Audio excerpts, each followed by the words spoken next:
Hello, good morning! Sa inyo, ipakita sa inyo kung ano yung naging resulta nitong bagyo. Ito.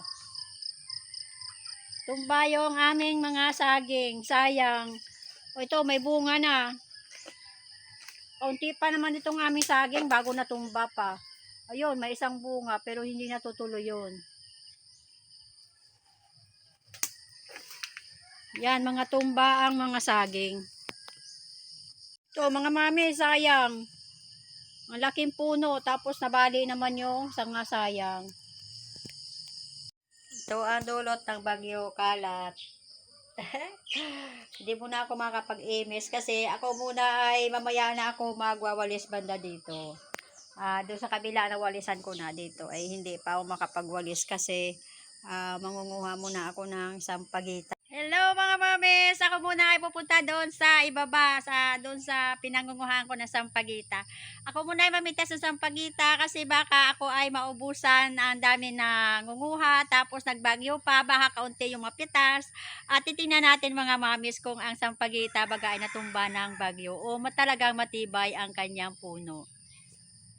Medyo hindi naman masyadong malakas aling bagyo, kaso lang maano siya, matuloy-tuloy yung ulan kaya lumambot yung lupa. Tiyan, may natumba na namang niyog dito sa daan. Ay, nahuli ang dating ko dito.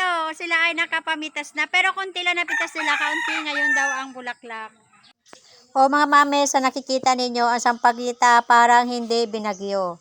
Talagang wala man lang hapay at wala man lang tagilid, wala man lang natumba. Napakatibay talaga ng puno ng sampagita. Ito lang ang problema ng sampagita. Pag laging naulan ay nabubulok naman yung bulaklak niya. Hindi tumutuloy, maliliit pa nabubulok na kasi ayaw niya ng laging may tubig. Gusto ng sampagita ay mainit. Kaya sa nakikita ninyo, maliit pa siya, nabubulok na yung pinakapuno niya at nalalaglag na lang siya ng kusa sa lupa.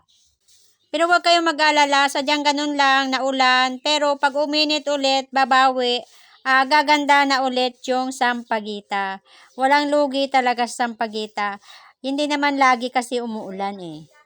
Sayang ang isang ito, natumbahan siya, nalaglagan siya ng palapa. Kaya siya ay tumba, nabali, sayang. Maliban lang sila ay matumbahan ng ganyan, disgrasya. Pero talaga ang sampagita ay napakatibay ng kanyang puno. Pagtanim nyo, mamuhunan kayo, lifetime ang inyong pakinabang sa sampagita. Kaya ano pa niyanda nyo mga mamis, pag kayo may puhunan, kayo ay may lupa, magtanim na kayo ng sampagita.